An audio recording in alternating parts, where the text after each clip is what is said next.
হিজরত করেছেন, রসুলের বয়স তখন 53 বছর। আর যখন নামাজ ফরজ হয়েছে তখন রসুলের বয়স 51 বছর। তিনি 2 বছর রাসূলুল্লাহ মক্কা শরীফে অবস্থান করতেন। তিনি এবং সাহাবায়ে কেরামেরা সবাই নামাজ পড়তেন কাবা শরীফের দিকে ফিরে। কিন্তু 53 বছর বয়সে যখন রাসূলুল্লাহ খোদার নির্দেশে হিজরত করে মদিনায় গেলেন, তো মদিনা ছিল ইহুদি অধ্যুষিত এলাকা। ইহুদিদের প্রভাব সেখানে বেশি। ইহুদিদের 3টি বড় বড় সম্প্রদায় সেখানে বাস করত। একটি ছিল বনু কুরাইজা, অপরটি ছিল বনি নাজির, আরেকটি ছিল বনু কাইনুকা। এই 3 সম্প্রদায়ের ইহুদিরা একরকম মদিনা জুড়ে ছিল। রাসূল করিম সাল্লাল্লাহু আলাইহি ওয়াসাল্লাম সেখানে হিজরত করে পৌঁছান। বিষয়টা নিজস্ব নয়, বিষয়টা আল্লাহর নির্দেশ, আল্লাহ পাকের ইচ্ছা। মদিনার ওই প্রদেশটাকেও ইসলামের আলোয় আলোকিত করা। ফলে আল্লাহ পাক রাসূলুল্লাহকে আদেশ করলেন যে তুমি বাইতুল মুকাদ্দাসের দিকে ফিরে নামাজ পড়ো। কারণ এটা ইহুদিরা বাইতুল মুকাদ্দাসকে কিবলা হিসেবে মানত। এই যে তারা বাইতুল মুকাদ্দাসকে কিবলা হিসেবে মানত, নবীকে ওই দিকে ফিরে নামাজ পড়তে আদেশ করার পিছনে রহস্য হলো ইহুদিদের মনটাকে জয় করা, ইহুদিদের বিরোধিতা শত্রুতার পরিমাণটাকে দমিয়ে ফেলা। কারণ ইহুদিরা বুঝলো মুহাম্মদ এসে যখন আমাদের কিবলাকে কিবলা বানিয়ে নামাজ পড়ছে, তাহলে তো মুহাম্মদ আমাদের কিবলাকে সম্মান জানিয়েছে। ফলে তাদের শত্রুতা, বিরোধিতা, সমালোচনা সবগুলো কমে যাবে। বাইতুল মুকাদ্দাসের দিকে ফিরে নামাজ পড়ার পিরিয়ড ছিল ইমাম বুখারীর কথা অনুযায়ী 16 অথবা 17 মাস। প্রিয় ভাইরা, এই 16-17 মাসের ভিতরে প্রচুর ইহুদিরা ততক্ষণে ইসলাম কবুল করে নিয়েছে। বলুন সুবহানাল্লাহ। তো তারা যখন ইসলামটাকে কবুল করে নিয়েছে, তখন ইসলামী মিশনের সদস্য সংখ্যা প্রাথমিক অবস্থার তুলনায় বেড়ে গেছে। রাসূলের হাত মজবুত হয়েছে, রাসূলের দলীয় লোকের সংখ্যা বেড়েছে। এরপরে ইহুদিরা বিরোধিতা করে, সমালোচনা করে আর কিছু করতে পারবে না। হিকমতটা নবীর নিজের নয়, হিকমতটা আল্লাহ। কিন্তু এই যে 16-17 মাস নবী বাইতুল মুকাদ্দাসের দিকে ফিরে নামাজ পড়ছিলেন, কিন্তু তার প্রাণের টান ছিল কাবার দিকে। কিন্তু সেখানে জন্ম এবং সেই দিকে ফিরেই আগাগোড়া রাসূল নামাজ পড়ে এসেছেন। আল্লাহ হুকুম করেছেন বাইতুল মুকাদ্দাসের দিকে ফিরতে, হুকুম পালন করছেন, কিন্তু মনের টান আছে কাবার দিকে। কোরআন বলছে কদ নারা তাকাল্লুবা ওয়াজহিকা ফিস সামাহ।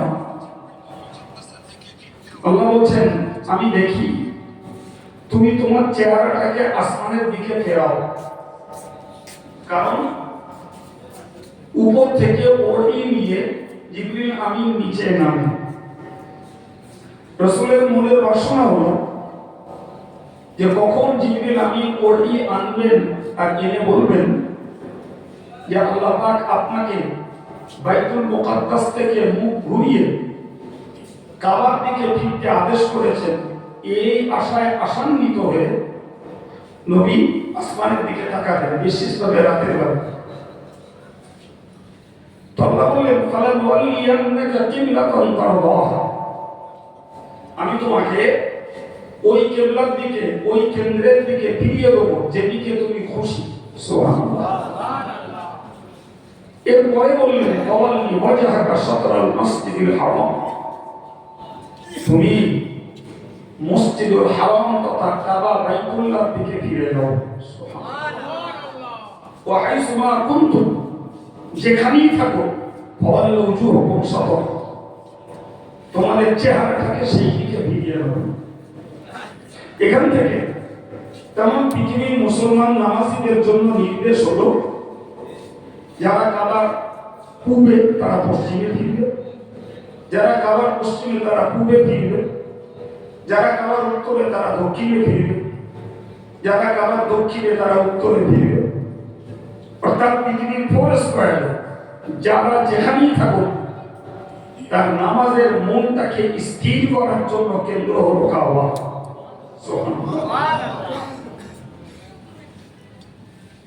যখনই রাসূলুল্লাহ নির্দেশ পেলেন এবং কাবার দিকে মুখ ঘুরিয়ে দিলেন,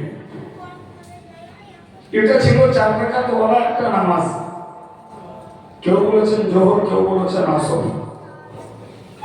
রাসূল বাইতুল মুকাদ্দাসের দিকে গিয়ে যে মসজিদে নামাজ পড়ছিলেন, 2 রাকাত নামাজ কমপ্লিট, আল্লাহর পক্ষ থেকে ওই অবস্থায় ওহী এলো যে তুমি কাবার দিকে মুখ ঘোরো। রাসূল ছিলেন এদিকে ফিরে 100 ডিগ্রি ঘুরে গেলেন আর একদিকে। এই যে ঘুরে গেলেন, ইহুদি সম্প্রদায়রা বিষয়টাকে বেশ রহস্যের ছলে নিল। এই বিষয়টাকে কেন্দ্র করে আল্লাহ বললেন, সায়াকুলু সুফাহাউ মিনান নাস, অজ্ঞ যারা, মূর্খ যারা, তারা বলবে খুব শীঘ্রই যে মানুষদেরকে তাদের পূর্ব কেবলা থেকে ফিরিয়ে দিল কে? অর্থাৎ মুসলমান সাহাবীরা এবং মুহাম্মদ নামাজ পড়ছিলেন বাইতুল মুকাদ্দাসের দিকে ফিরে, এদিক থেকে মুখটাকে কাবার দিকে করিয়ে দিল কে? আল্লাহ বললেন, কুল, হে নবী তুমি বলে দাও, লিল্লাহিল মাশরিকু ওয়াল মাগরিব, পূর্ব পশ্চিম উত্তর দক্ষিণ সবই আল্লাহ। সুবহানাল্লাহ। সুতরাং যে আল্লাহ মক্কার জিন্দেগিতে 2 বছর কাবার দিকে ফিরিয়ে নামাজ পড়িয়েছেন, সেই আল্লাহ 16-17 মাস বাইতুল মুকাদ্দাসের দিকে ফিরে নামাজ পড়তে আদেশ করেছেন। আবার সেই আল্লাহ বাইতুল মুকাদ্দাস থেকে মুখ ঘুরিয়ে আবার পুনরায় কাবা মুখ করিয়ে দিয়েছেন। ব্যাপারটা কার? সবাই মিলে বলে ভাই, আল্লাহ পাকের বিধানের উপরে গুরু কুঞ্চিত করা, আল্লাহ পাকের বিধানের উপরে সমালোচনা পর্যালোচনা করা, এটি কখনো ইমানদারদের কাজ নয়। এটি কখনো, তো যারা সমালোচনা করছিল তারা অ্যাকচুয়ালি ইমানদার তো নয়। তাদেরকে আল্লাহ সুবহান বলে আখ্যায়িত করেছেন। সুবহান শব্দের অর্থ হলো অজ্ঞ, মূর্খ। জি, আল্লাহ বললেন, ইয়াহদি মান ইয়াশাউ ইলা সিরাতিন মুস্তাকিম, আল্লাহ যাকে ইচ্ছা করে তাকে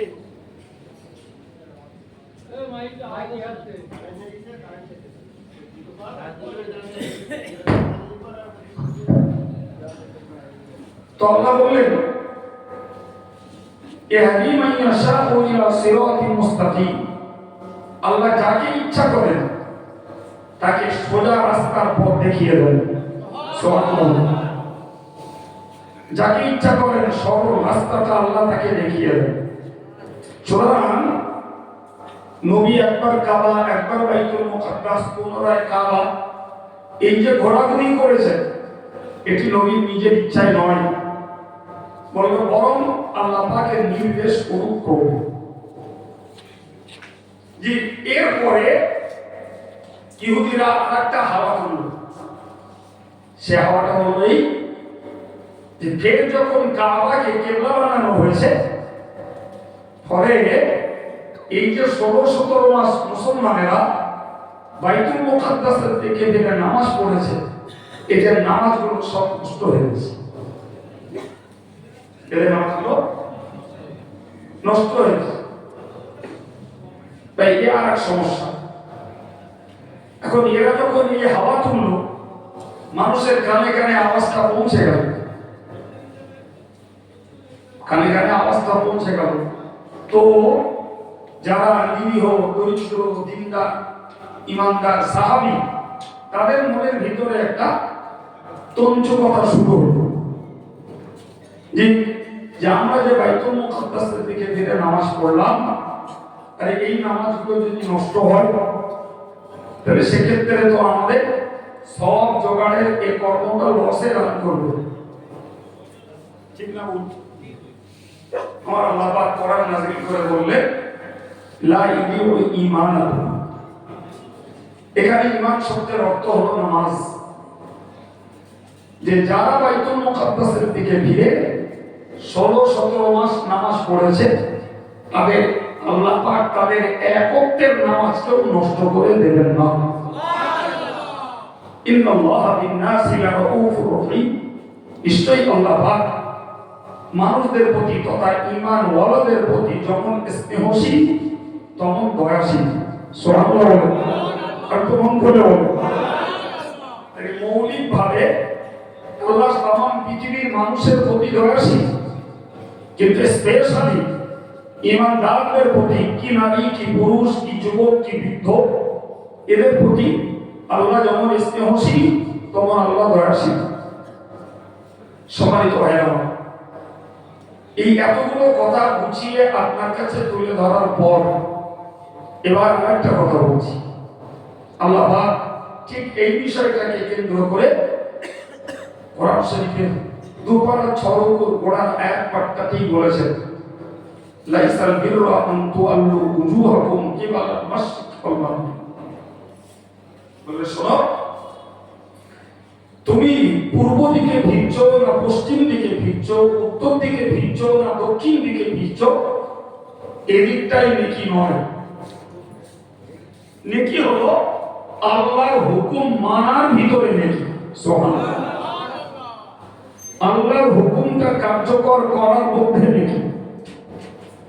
ভাই, আমাদের আম জনতার ভিতরে এরকম একটা বিষয় কাজ করে যে কেউ একজনকে বলে তুই কায়েম সাহেবের লোক, আরেকজনকে বলে তুই তো ফুকরার লোক।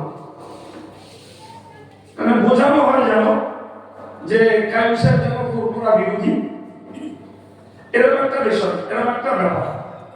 এদের যদি সেন্স থাকতো তাহলে একটা কথা এটা বুঝতো যে কোরআন বলছে কে পূব দিকে ফিরলো, কে পশ্চিম দিকে ফিরলো, এতে নাকি নেই। এখন যদি কেউ কায়েম সাহেবের পিছনে অনুসরণ করে সে যদি দিনদার, ইমানদার, নামাজি, মুসলিম, আল্লাহ ওয়ালা হয়, আলহামদুলিল্লাহ, ওটাই কামনা, ঠিক কিনা? কেউ যদি ফুরফুরার পিছনে ঘুরে দিনদার, ইমানদার, আল্লাহ ওয়ালা হয়, ওটাই কাম্য। কিন্তু ব্যাপারটা এটা নয় যে তুমি ফুরফুরার করো হুজুরের ভক্ত না কায়েম সাহেবদের কারো ভক্ত, অথচ তোমার কাছে ধর্ম থাকবে না, তোমার কাছে নামাজ থাকবে না, তোমার কাছে শরীয়ত থাকবে না, তুমি যার ভক্ত হও, তুমি ভুল করছো। ঠিক না? ভুল করছো, তুমি তোমার সিদ্ধান্ত ভুল হচ্ছে। তুমি কাকে ফলো করলে, এই ফলো করার মৌলিক স্বার্থ হলো কোরআন সুন্নাহকে মেনে জীবনটা তৈরি করা,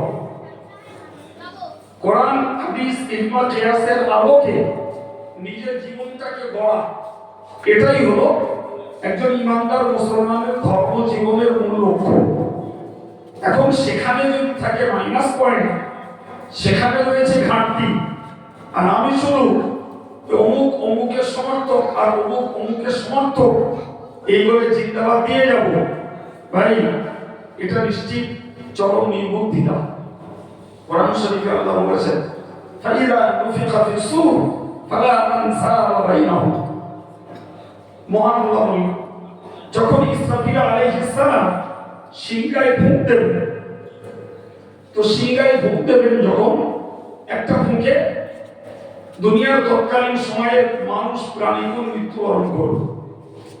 ফের 40 দিন পরে আবার একটা ফুঁক দেবেন, পৃথিবীর বিগত আর তৎকালীন সময়ের মৃতরা সব জীবন্ত হয়ে উঠবে। আল্লাহ বলেছেন ফাইদাহুম কিয়ামুন ইয়ানজুরুন, সবাই খাড়া হবে এবং দেখতে থাকবে। এরপর আল্লাহ পাক কোরআন শরীফে বললেন ফালা আনসাবা বাইনাহুম ইয়াওমা ইযিন ওয়ালা ইয়াতাসাআলুন, সেদিন কে কোন বংশের, কার ডিগ্রি কতটা, কে কত অর্থের মালিক ছিল, কে কত বড় নেতা, কে কত বড় হুজুর, কে কত বড় মুফতি সাহেব, কে কত বড় পীর সাহেব, এই জাতীয় কোন বিষয়ের বিচার সেদিন হবে না। এমনকি ইয়াওমা ইযিন ওয়ালা ইয়াতাসাআলুন, পীর তার মুরিদকে জিজ্ঞাসা করবে না যে বাবা তোমার অবস্থাটা কি। মুরিদ তার পীর সাহেবকে বলবে না যে হুজুর আপনার হাল কি। ছাত্র তার ওস্তাদের খবর নেবে না, ওস্তাদ তার ছাত্রের খবর নেবে না, গ্রামের মাতব্বরটা গ্রামের সাধারণ নাগরিকদের খবর নেবে না, মসজিদের ইমাম সাহেব মুক্তাদিদের খবর নেবেন না, মুক্তাদির আর ইমাম সাহেবের সেদিনের পরিস্থিতি কি খোঁজ একবার করবেন না। ভাই কোরআনের এই স্পষ্ট বার্তাটাকে যারা ভুলে যায়, নিঃসন্দেহে তারা চরম অজ্ঞতার পথে চলছেন। মনে রাখুন, যেখানে বংশ, শিক্ষা, অর্থ, শক্তি, নেতৃত্ব এই জাতীয় কোনো প্রশ্ন নেই। প্রশ্ন কিসে? ফাআম্মা মান সাকুলাত মাওয়াজিনুহু, জি, ফাউলাইকা হুমুল মুফলিহুন, যারা নেকির পাল্লাটাকে ভারী করতে পেরেছে তারাই সেদিন সফল। সুবহানাল্লাহ। ওয়াম্মা মান খাফফাত মাওয়াজিনুহু, যাদের নেকির পাল্লাটা হালকা হয়ে গেছে, ফাউলাইকা আল্লাযীনা খাসিরু আনফুসাহুম, তারা নিশ্চয়ই নিজেরা নিজেদেরকে ক্ষতিগ্রস্ত করেছে। কারণ কি জাহান্নামে খালিদুন, তাদের অবস্থান হবে জাহান্নামে, থাকতে হবে চিরকাল। এই অংশ থেকে আমাদেরকে একটা চেতনামূলক শিক্ষা নিতে হয়। সেটি হলো আমি কার দলে, কার পিছনে ঘুরি, এই প্রশ্নের আগে আমি আমার নেকির পরিমাণ কতটা বাড়াতে পারছি, আমার নেকির পাল্লাটাকে ভারী করছি না নেকির পাল্লাটা হালকা হয়ে যাচ্ছে, এই ভাবনা যারা ভাবেন তারাই বুদ্ধিমান। কথা বুঝতে পারছি? আল্লাহ পাক এদিকে ইঙ্গিত করে বললেন, শোনো, পূর্ব দিকে আর পশ্চিম দিকে ফেরায় নেকি নেই, তুমি কার পিছনে, ওতে নেকি নেই, ওতে নেকি নেই, বরং নেকি কিসে? খুব গভীরতার সঙ্গে বুঝুন। এই আয়াতটাকে আল্লাহ পাক 6টি পয়েন্ট বলেছেন। কটা বললাম?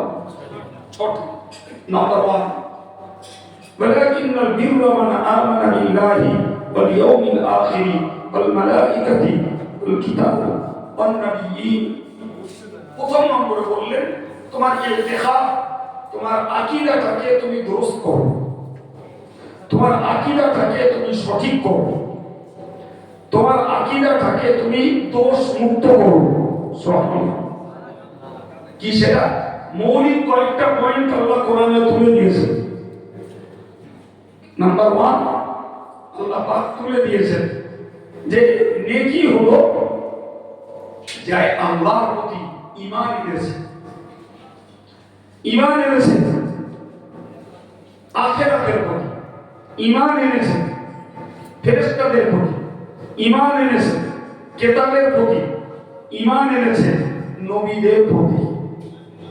এই যে কয়েকটি পয়েন্ট আল্লাহ বললেন, এই কয়েকটি পয়েন্ট সঙ্গে আমাদেরকে মনে রাখতে হবে অদৃশ্যের আরো যত বিষয়, এই সবগুলোর প্রতি যাদের নিরঙ্কুশ বিশ্বাস, ফর এক্সাম্পল আরো তকদিরের ভালো এবং মন্দ কুল্লু মিন ইনদিল্লাহ, সব আল্লাহর পক্ষ থেকে আসে। তবু আল্লাহ বা'দাল মাউত, মৃত্যুর পরে আবার উঠতে হবে, এটাকে যারা বিনা যুক্তিতে বিশ্বাস করে, এর সঙ্গে একজন অপরাধী, তাকে বিশ্বাস করতে হবে আমার কবরে শাস্তি হতে পারে। আমাদের সবাইকে হাসরের ময়দানে দাঁড়াতে হবে। আমাদেরকে আমল নামাটা বাম হাতে নিতে হতে পারে। আমার পাপের পাল্লাটা ভারী হতে পারে। আমাকে জাহান্নামের উপরের পোলটাকে অতিক্রম করা লাগবে। অতিক্রম না করতে পারলে আমাকে জাহান্নামের আগুনে নিক্ষিপ্ত হতে হবে। এসবগুলো অদৃশ্যের বিষয়। আজও কবর থেকে কেউ উঠেনি, আজও হাসরের ময়দান সংগঠিত হয়নি, আজও আমলনামা মাপাজোকা হয়নি, আজও আমলনামা নিক্ষেপ করা হয়নি যে তুমি আমলনামা খাই না ডান হাতে পাবে কিংবা বাম হাতে পাবে। একবার তুমি পরখ করে বুঝে নাও, এই পরিস্থিতি আজও আসেনি। জাহান্নামের উপরের পোলটা পার হওয়ার সময় এখনো আসেনি। ফলে সবগুলোই আমাদের দৃষ্টির আড়ালে। ঠিক না বলবো বাবা? আল্লাহ বললেন যদিও আয়াতটার মূল লক্ষ্য ইহুদিদের জ্ঞান দেওয়া, কিন্তু ওই আয়াতটা থেকে সারা পৃথিবীর সকলকে জ্ঞান নিতে হবে যে আমায় যদি নেকি লাভ করতে হয় তাহলে অদৃশ্যের যাবতীয় বিষয়গুলির প্রতি আমার নিখুঁত নিদান নির্দোষ ঈমান ঠিক রাখা চাই। এই একটিকে বাদ দিয়ে আমরা কেউ আল্লাহ পাকের কাছে ঈমানদার বলে পরিগণিত হতে পারবো না। বিশ্বাস করুন, ইহুদি এখানে নাই। ভারতবর্ষে ভিন ধর্মের মানুষ আছে, এখানে ইহুদিদের বাস নেই, এখানে খ্রিস্টানদের বাস নেই।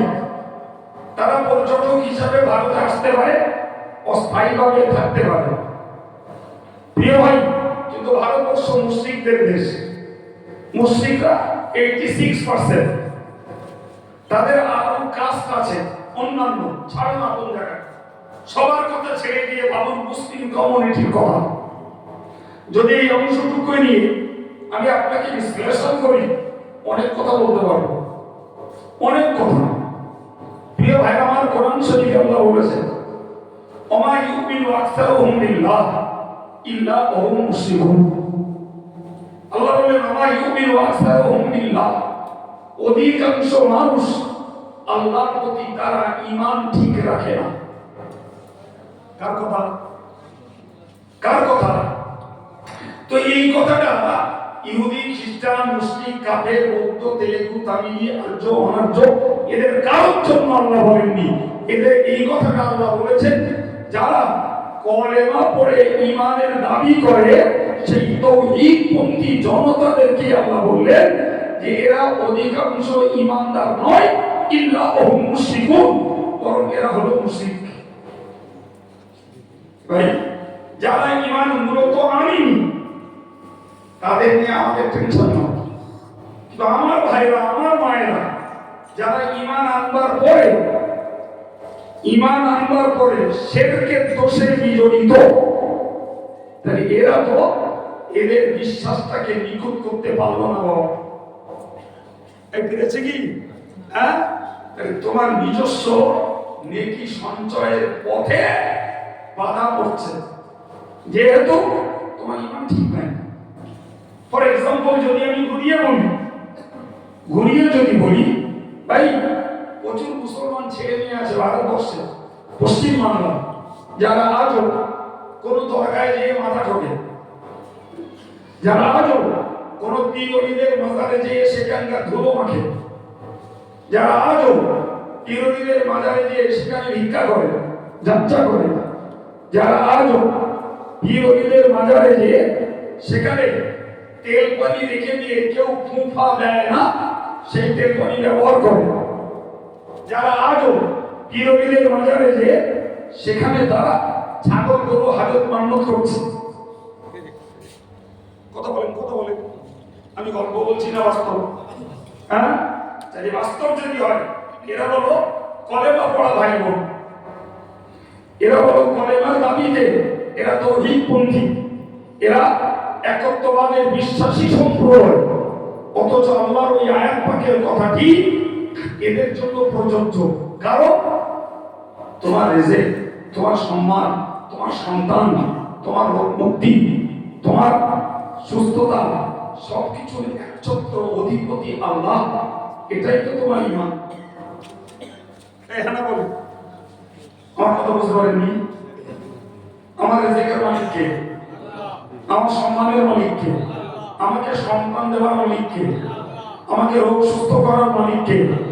আমাকে অপমান করার মালিক কে? প্রিয় ভাইরা আমার রোজগার দেওয়ার মালিক কে? তাহলে যে বিষয়গুলির সঙ্গে ঈমানের সম্পর্ক, আমি সেই বিষয়গুলির ক্ষেত্রে যদি আমার বিশ্বাসটাকে আমি চেঞ্জ করি, আমি মনে করি ক্ষীরের তরকারি হাজত করলে আমার ছেলে হবে, আমি যদি মনে করি ডাক্তার বাবু আমার রোগ সারাবে, আমি যদি মনে করি যে অবৈধ কর্ম করলে তবে আমার রিজিক হবে, তাই এই জাতীয় কাজগুলি এই বিশ্বাসের বিরোধী কিনা? বলেন বলেন বলেন। বিশ্বাসের বিরোধী। তাহলে বিশ্বাসের বিরোধী মানে তার ঈমানটা সর্বনাশ হচ্ছে। এখন তুমি এই দাগওয়ালা, দোষওয়ালা, খুঁতওয়ালা ঈমান নিয়ে তুমি যদি নামাজ আদায় করো, তুমি যদি রোজা করো, তুমি যদি জিকির করো, তাসবিহ পড়ো, দান সদকা করো, আলেম ওলামা ভক্তি করো, পীর পীরজাদাকে ভক্তি করো, তোমার একটাও তো তোমার জন্য উপকারে আসবে না।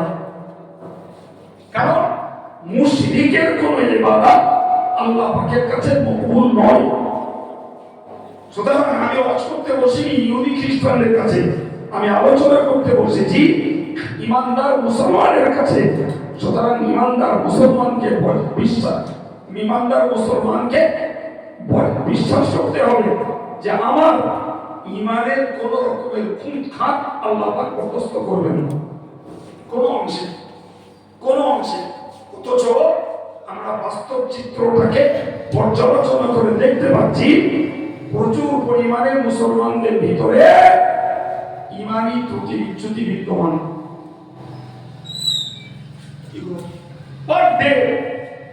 এমন কোন দিন নেই যে কিছু না কিছু মুসলমান শিরকের কাজের সঙ্গে বিজড়িত নয়।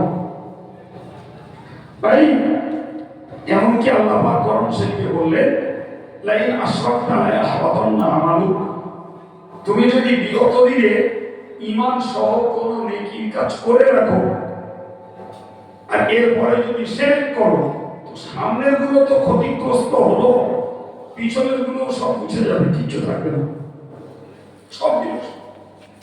ভাই মুফাসসিররা বলেছে এটার নাম হলো ইতিকাদ, তথা নেকি সঞ্চয় করতে গেলে নাম্বার 1 তার বিশ্বাসটাকে নিখুঁত করা দরকার। আল্লাহ আমাদের সকলকে এই আলোচনা বোঝা এবং এই আলোচনা মাফিক আমাদের জীবনটাকে প্রতিষ্ঠিত করার তৌফিক দান করুন, আমিন। আর একটু জোরে বলেন আমিন। সম্মানিত ভাইরা আমার, আমি এর বেশি আর ব্যাখ্যা দেব না, এই পর্যন্তই এটাকে ছাড়ো। নাম্বার 2, আল্লাহ বললেন وآتى المال على حبه ذوي القربى واليتامى والمساكين وابن السبيل والسائلين وفي الرقاب। দ্বিতীয় নম্বরে আল্লাহ বললেন যে ইসলাহে কলব, তোমার অন্তর সংশোধনের জন্য তোমাকে কতগুলো পয়েন্টে কাজ করতে হবে। কি সেটা? আল্লাহ বললেন যে ওই লোকটা, যে লোকটা তার মালকে, তার অর্থকে, মালের মুহাব্বত থাকা সত্ত্বেও আল্লাহর মুহাব্বতে দান করে, ওই লোকটা নেকি জোগাড়ের মালিক, ওই লোকটা সওয়াবের হকদার। কথা বোঝা গেল কি? আচ্ছা, মালের প্রতি মুহাব্বত নেই কার? আপনারও আছে, আমারও আছে। যেহেতু জগৎ অর্থের সঙ্গে সম্পর্কের একটা জায়গা, অর্থ ছাড়া দিন দুনিয়া কোনোটাই চলে না, কোনোটাই।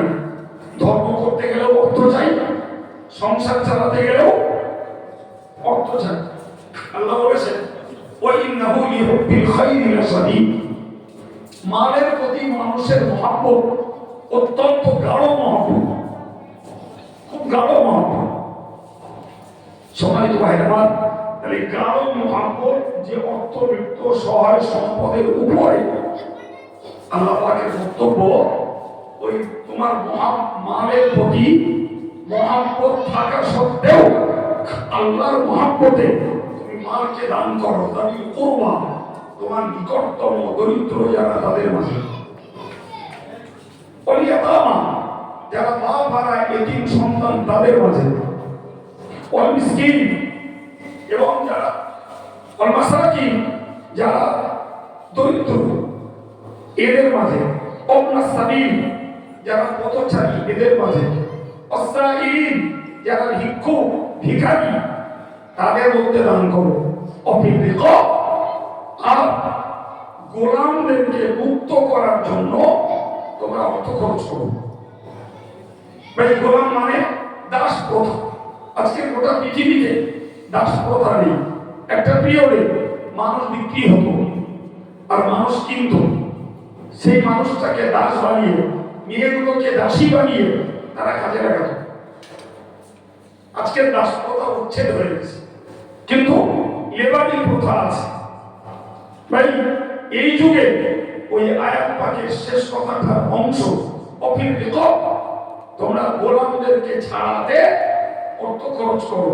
ভাই বর্তমান কালে এই আয়াত পাকের মর্ম হলো যে সমস্ত নির্দোষ লোকেরা জেল খাটছে। বিশ্বাস করুন, আপনি বসিরহাট জেলে যান, প্রচুর পরিমাণে নিরপরাধী লোক জেল খাটছে। বিশ্বাস হয় আপনাদের? আমরা অল ইন্ডিয়া সুন্নাতুল জামাতের পক্ষ থেকে একবার চেষ্টা করেছি যে 2-4 লাখ 5 লাখ 10 লাখ খরচ হোক, তবুও এমন কিছু জেলবন্দি বসিরহাট জেলে রয়েছে যারা সত্যিকারের অপরাধী নয়, কিন্তু তাদের পক্ষে উকিল ফিট করার লোক নাই, তাদের পক্ষে প্রসেসিং করার মতো কেউ সহযোগিতা করে না। তো আমরা খুব চেষ্টা করেছি, চেষ্টা করে শেষে ব্যর্থ হয়েছি।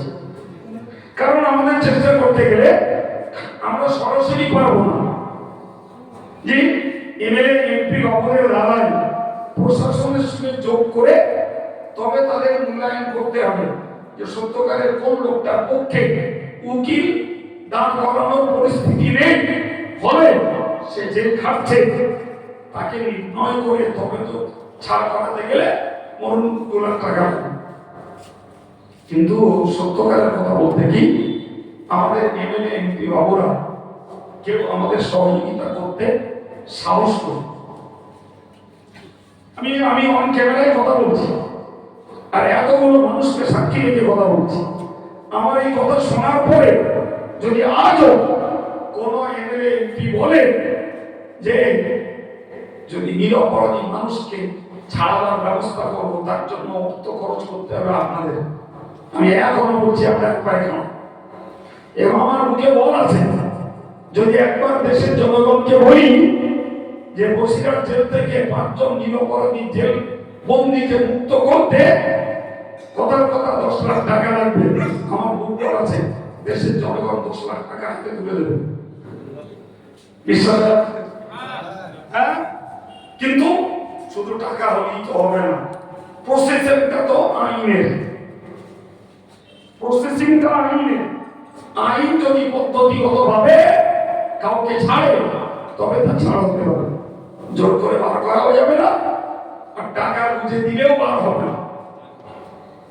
জি, তো আমি আপনাকে কি বোঝাতে চাইলাম? আমি আপনাকে বোঝাতে চাইলাম যে মালের প্রতি মহব্বত রয়েছে আমাদের, এই মহব্বত কলবের জিনিস। মহব্বত কোথাকার জিনিস?